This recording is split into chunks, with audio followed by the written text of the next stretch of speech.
Hey everyone, so in today's video we are going to be taking a look at a channel called the TRYRED Archives. The series revolves around missing people being abducted into the woods by persons unknown, and it's up to us to figure out what's truly going on. And I must say this series is pretty dark, so I'd recommend watching this during the daytime. Even I had trouble making this video, and I know now that I'm going to edit it, it's going to be just as bad. But yeah, my name is Wowman, don't forget to subscribe, and yeah, let's get into it.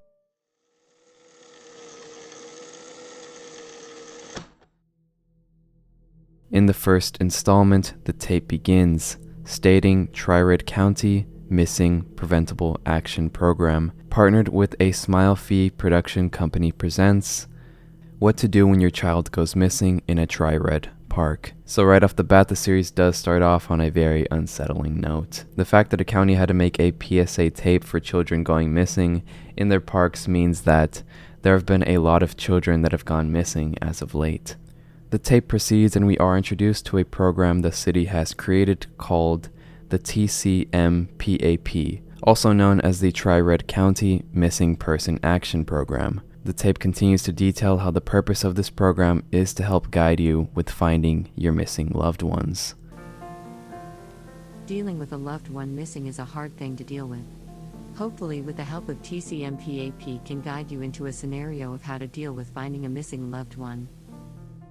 And immediately after we are told this in a single frame in the episode, we are shown a person in the missing poster, a blonde individual in a red shirt. And as the tape does progress, we are given a scenario as a way to practice in case we're ever in a scenario where we lose our child at a TRYRED park. The situation that is given is that a father and a mother lose their child at the TRYRED park. The mother is shown glitching through the screen to portray the heart-wrenching loss that they are going through.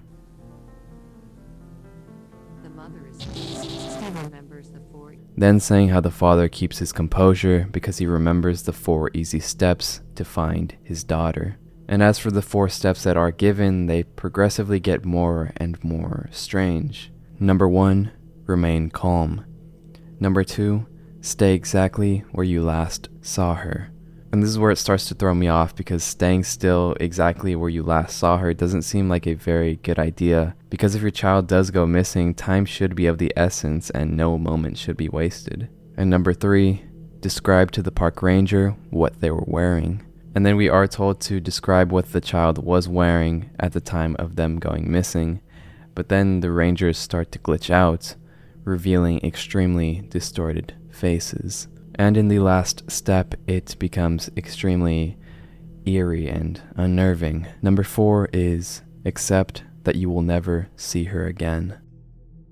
A silhouette of a child appears, and immediately after we are shown a message from the child. They told me to go to the forest. They had a gift for me. I wanted to be loved, and hate is what they gave me. They loved me first, do you remember? Home is here. Home is here. And after this piece of dialogue, we are shown a child laying on the grass within the forest with a gas mask on their face. The series is starting on an extremely unsettling note.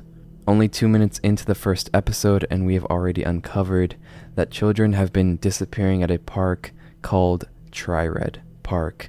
And presumably a message coming from this person who is no longer alive is speaking to us from beyond the grave, telling us that they were never found and how they were lured into a forest with a promise of a gift. In the next clip, we get footage of a person looking for their child named Alex. Alex! Alex! Where are you, Alex? Alex!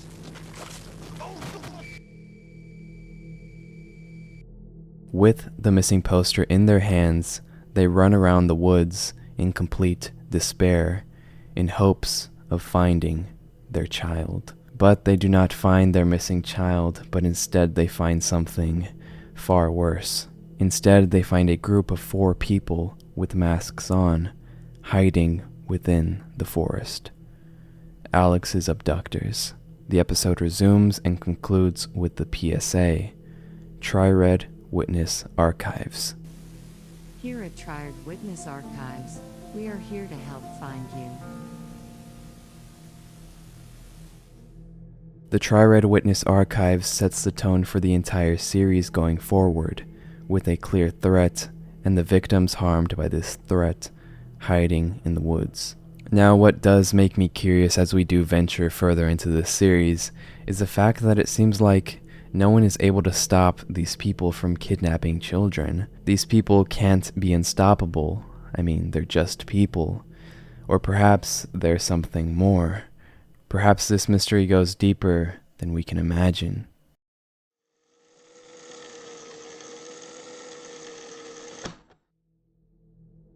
The second installment in the series begins as a Channel 4 local news station.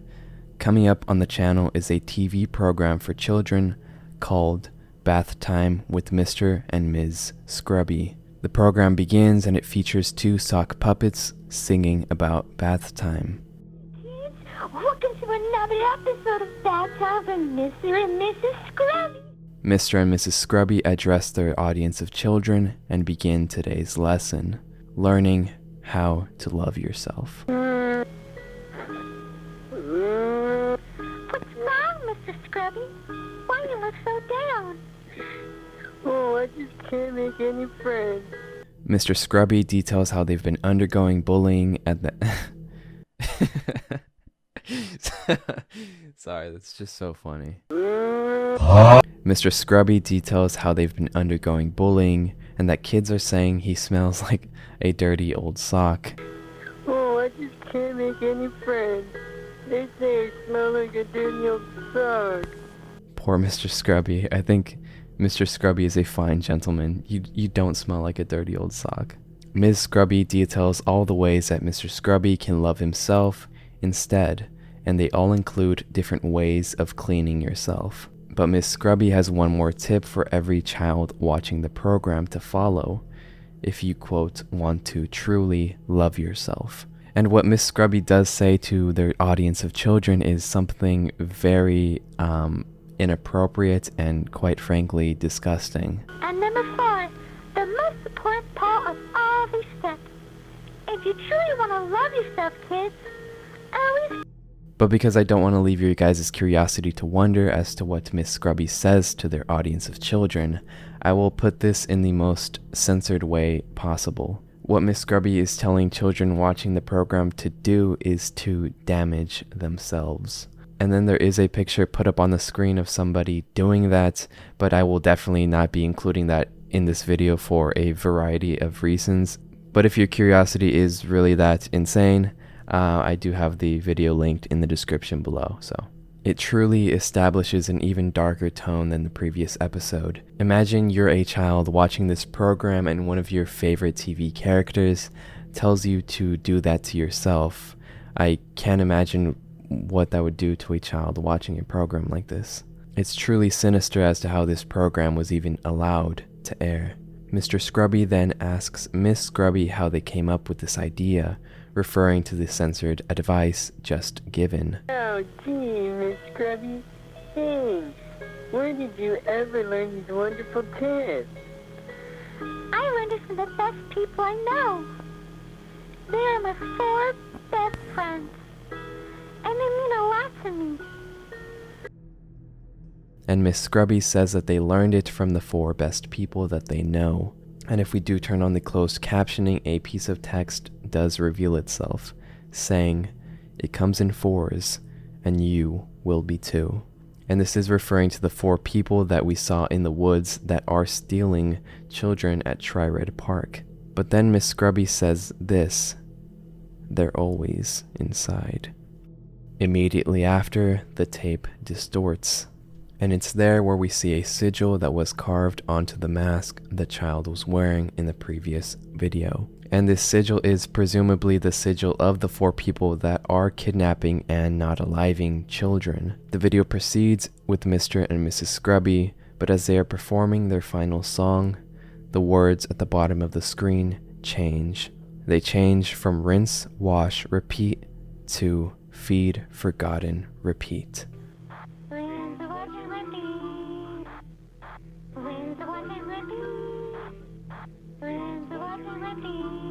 The show ends and glitches back into the Channel 4 base station, where it glitches and shows a person named Alex Garcia. And in the closed captioning, it says this about Alex: "She was so curious, she was so sad, but we made each other whole." And now it's unclear who exactly is saying this, but the entire sentence makes you extremely uneasy, especially if the message was delivered from one of those people within the woods, and it is possible that that might be the case. The station proceeds to show a few more missing people who were all last seen at TRYRED Park. Adriana Padilla, 20 years old. "She loved hard candy. She was so sad, but we made each other whole." Jake Garcia, 19 years old. "You got too curious." And Jade Green, 24 years old. And when it does get to Jade Green, a mask slowly makes its way down to their face until it lands completely on. And if the mask wasn't disturbing enough, what happens next is extremely unsettling. So if you want to skip this part, I'd say skip like 20 seconds ahead because it is pretty disturbing. I had a hard time looking at it myself. Jade Green's face is completely covered in blood. The mask with the sigil is on their face, with a smile carved into their mouth, and it looks like they had been tortured to death.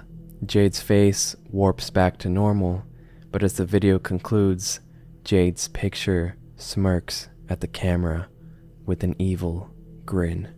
The established storyline of this series is grim and bleak, and as of now there is still a lack of complete understanding as to what is going on. And here we did discover that it's not only children that have been taken by the figures in the woods, but young adults as well, in their early 20s. And as stated earlier, they said, it comes in fours. But why is the question that still remains.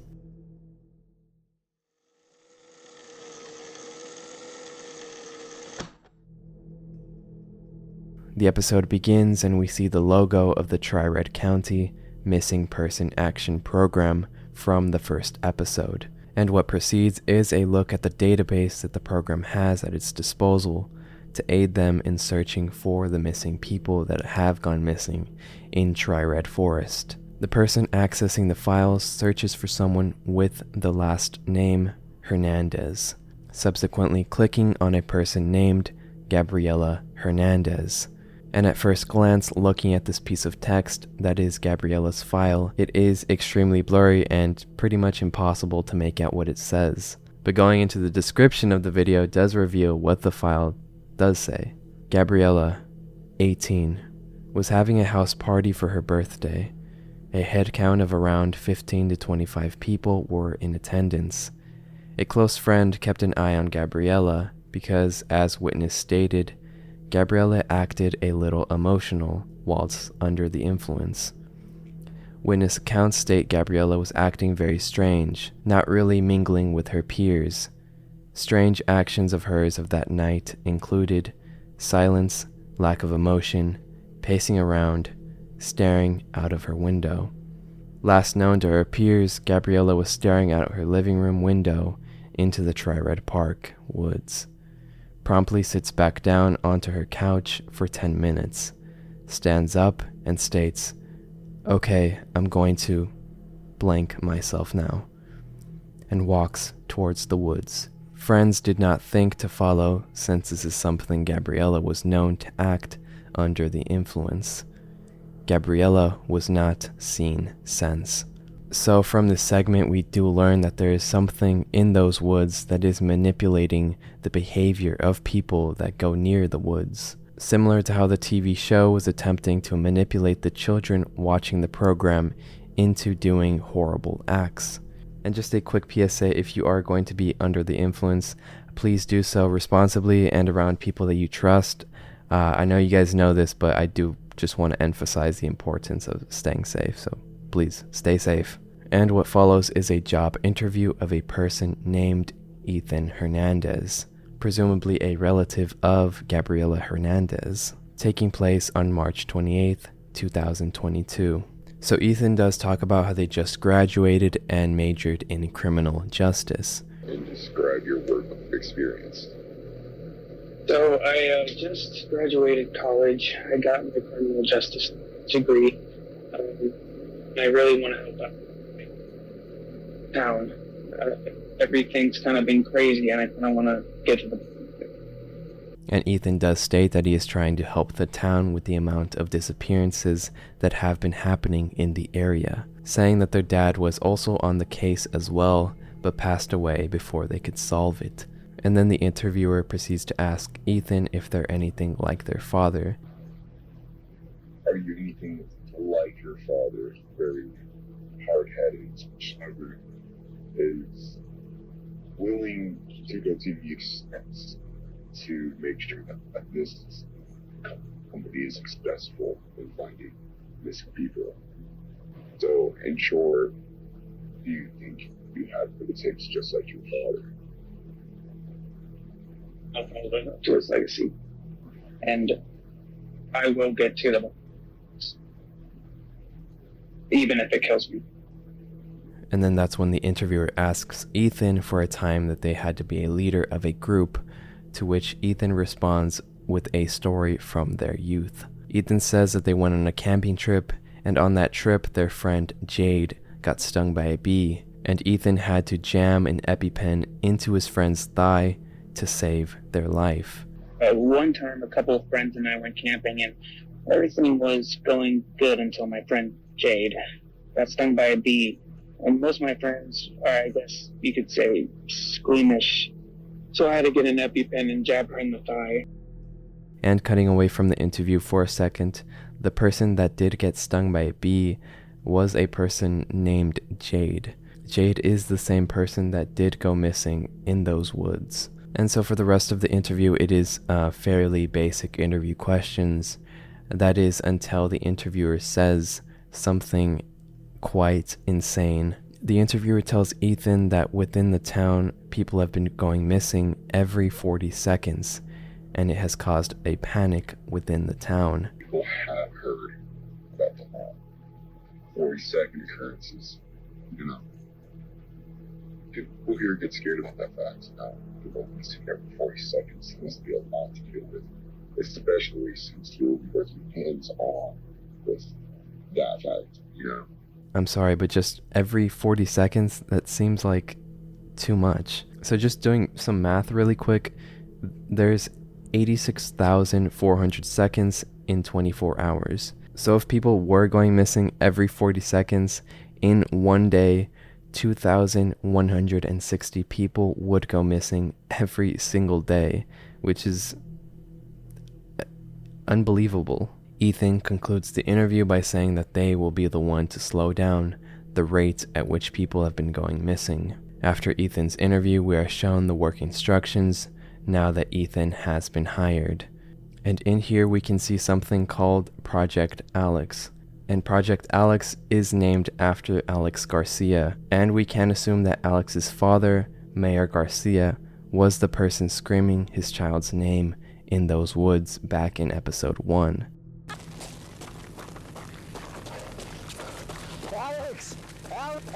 Where are you, Alex? So after dealing with their loss, Mayor Garcia started Project Alex, a charity for those who have lost their children.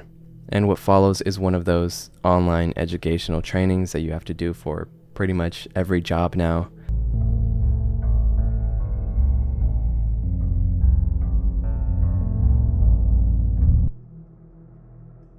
And within that training, we are shown the FCKQD rule. Find, collect, keep quiet, and discard. And then we are shown a list of items to discard as well. To discard: shirts that are 3 times missing person size, any personal belongings such as body jewelry, hair clips, rings, cassette tapes and or CDs, etc. Discard all masks. The training program then glitches out and we're told to restart the software. And upon restarting the software, we are told the history of the TRYRED Witness Foundation. It was founded because the history behind of the 1999 42nd occurrences for 4 months straight, teens and young adults were going missing left and right. And this is what the interviewer was referring to. And what precedes is the training software showcasing the different facilities. But when it comes to this hallway, it is repeatedly told to the viewer that they are not allowed access to this part of the facility. Some places off limits. There are 4. This hallway leads to our executive room, that's only accessible to TRYRED Witness founders and creators, and is not accessible by crew members. You may not enter this room. You may not enter this room. You may not enter this room. You may not. But when the tape glitches out, it says that this is where they keep the body of Jade. In this rooms we keep the body of Jade. Jade being the person that went missing and was killed in the previous episode. The training tape continues to glitch out, and we are shown the door that we are not supposed to enter. And restarting the training software once again brings us to an open door, the room in which they have Jade's body. But why? Hands grab the inside of the door, and from out of the door, a person creeps out their body, looking like they have been deteriorating. The training tape concludes there, but there is still one more thing in store for us. Here are the telltale signs of someone who's about to disappear. Jade is shown on screen. His dog every week is a carbon copy of the next. Stop here. If I don't do something now, I'm always gonna be stuck here. The tape ends there, before cutting to the town history made by Alex Garcia. And it becomes clear that this was for a school project showcasing the different history that has occurred within the town. But then Alex talks about a symbol that is believed to be cursed from a Mexican indigenous tribe that resided in TRYRED, called Los Solitarios. The tribe wore masks to hide their faces, believing covering their face is what brought them together. In harmony, not knowing what each other looked like was a virtue to them. The series, as of now, concludes there, and it becomes clear that the town is under some sort of curse from the indigenous tribe, resulting in people going missing and people losing their lives. However, there is room for another theory, which is that 4 people lost their mind and is adapting the ways of this indigenous tribe, however using those ways for purposes more sinister, for purposes to kidnap and kill. But yeah, that was the TRYRED Witness Archives. I know there's still a lot of room for theorizing, so let me know your guys' thoughts in the comments. But yes, huge shout out to all my beautiful Patreons, Cubery, Brian, Harlow, Estenia, Bleh, and 10 Tiny Bees. You guys are so awesome. And if you want to support the channel as well, I have my Patreon linked in the description. But yes, thank you so much for spending some time with me. It was great. I'll see you in the next one. Love you.